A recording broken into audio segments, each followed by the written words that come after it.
मंडलीर मस्तक पुणी आपणार सती कन्या को नेबाकु शीघ्र आसुथिबा सेई स्वर्गीय वर ख्रीष्ट जीशुंक नाम रे समस्त को प्रेमर नमस्कार। आज आम्भे माने जे प्रसंग रे ईश्वरकर वाक्य को ध्यान करबा को जीवा प्रसंगर शीर्षक लुचि गले भी लुचे ना। एप्री 4 पर्व 13 पद देखंतु मु आपण मानक निमंते एई अंशटी पाठ करूछि। ईश्वरक दृष्टि रे कोनोसी प्राणी अप्रकाशित नुहे, मात्र जहांक छामुरे आंभ मानकु निकास देबाकु हेबो ताहांक दृष्टि रे समस्त विषय उल्लग्न ओ अनावृत अटे। प्रिय मंडली, आंबे माने अनेक समय साधारण भावे दाऊद करितबा पाप को नै आंबे माने अनेक तर्जमा करू, किंतु थरे केबे बत्सेबा करितबा विषय प्रति ध्यान देई नथा। जेतेबेले बत्सेबा आपना गृह मध्यरे स्नान करूथिले से आपना शरीर को वस्त्र द्वारा ढांकिबा कथा, किंतु से विषय से जत्नवान हेले नै। कारण छात उपरे सैन्य माने बुली पारंती, सैन्याधिपति बुली पारंती, राजा माने मध्य बुली पारंती, किंतु प्रिय मंडली आपण मानकु कहिबाकु इच्छा करे छात उपरे मनीष माने बुलुथिबा बेले स्नान कले देखा जीवी बोली इज्जत थिले स्नान करिबा स्त्री अंतत आपना शरीर को वस्त्र ढांकिबा उचित थिला ना नहीं? निश्चय ढांकिबार थिला। देखंतु जेते गरीब लोक हेले भी, जेते छोटिया घरे बास करूथिले भी, जेपरी सेमानक शरीर देखा न जीवो एथि पाई वस्त्र ढांकी स्नान करिथांती। किंतु बड़ दुखद विषय जदि आम्भे माने एठारे बसेबा को देखिबा से जेतेबेले स्नान करिवे जेपरी समस्ते तांकु देखि पारिबे एथि पाई आपना शरीर रे वस्त्र ढांकिला नहीं। किंतु प्रिय मंडली, मु जेतेबेले जाग्रत रे ईश्वर को वाक्य को ध्यान करी सेतेबेले एहा मु जानि पारिली जे बसेबा आपना मन मध्यरे संकल्प करिथिले केबे की गोटे दिन राजा अपना प्रासाद उपरे बुलुथिबा बेले स्नान करुथिबा बेले मु जेपरी देखा जीवी, काहीकि ना राजा दाऊद अति सुंदर थिले। जदि मु राजा को संतुष्ट करे तेबे मु रानी भी हेई पारे। एही परी कहिबा द्वारा अनेकों को कष्ट लागि पारे।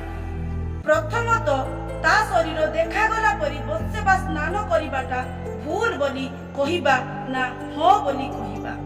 शरीर देखा गला बली वस्त्र परिधान करिबा मध्य भूल। प्रिय मंडली, एपरी समय थिला जेतेबेले स्त्री लोक माने वस्त्र परिधान करुथिले शरीर कम देखा जाउथिला। एही परी वस्त्र से माने परिधान करुथिले देखिले लागुथिला शरीर रे पूर्णता अछि।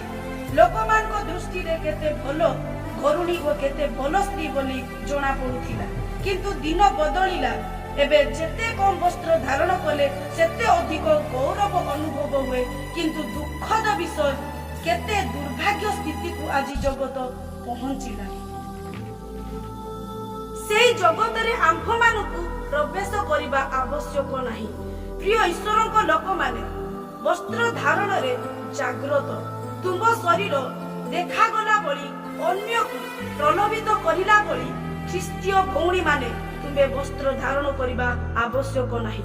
मु जगत को शिक्षा देउ नाही, किंतु ख्रीस्टीय समाज को तथा ख्रीष्टक नियम पालन करिबा पाई डका जाइथिबा ख्रीस्टीय परिवार को कहिबछि। आम वस्त्र धारण भलो हेबा दरकार। जेतेबेले आम्भे माने विभिन्न स्थान को यात्रा करू सेतेबेले लोक माने आम्भ मानक पोशाक परिधान को देखि कहिबार अछि जे ए माने वास्तव रे ख्रीष्टकर लोक। किंतु अनेक समय आम्भे माने एपरी पोशाक परिधान करू जहा कि अन्यर विघ्नर कारण हुए, जो द्वारा से आकर्षित हे विश्वास रु विच्युत होई थाए, जहा बसेबा जीवन रु आम्भ मानकु देखिबा को मिले।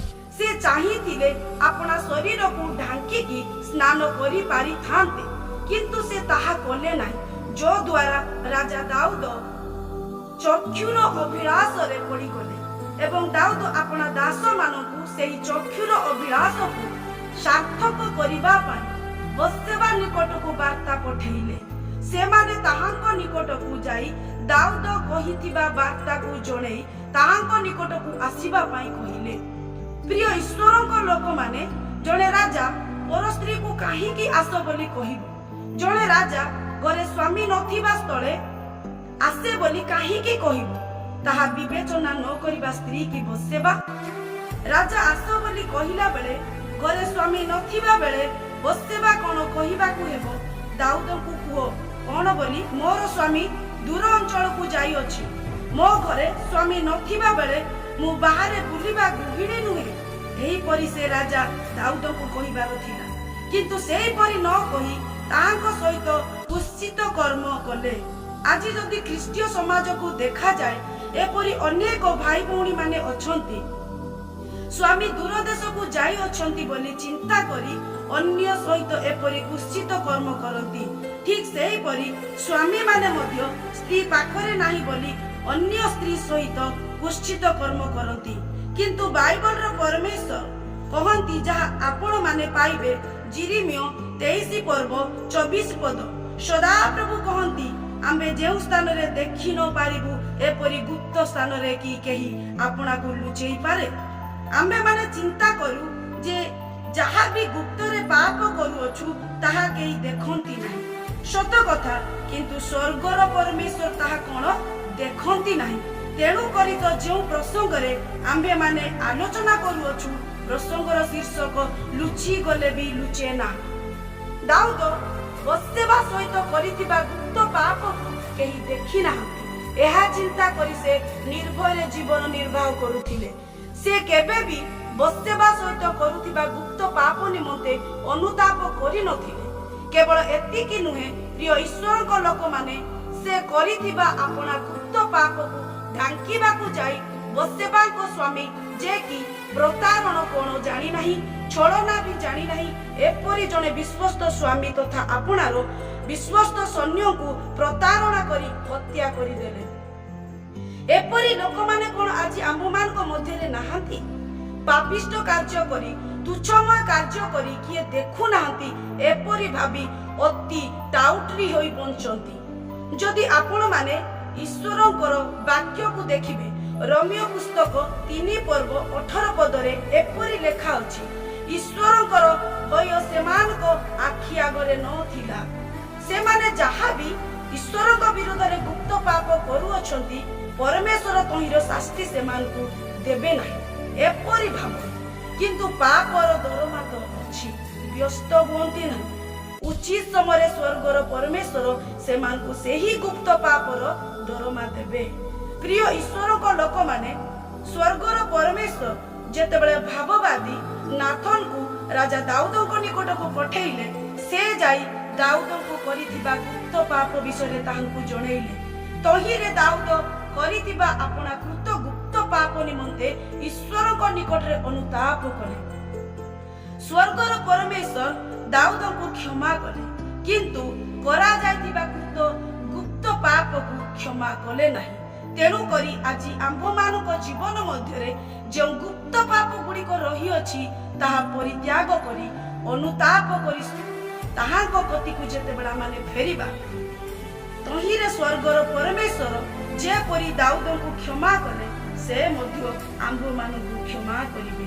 ପ୍ରଭୁ ଅଳ୍ପ ଶିକ୍ଷାରେ ଆମ୍ଭମାନଙ୍କୁ ପ୍ରଚୁର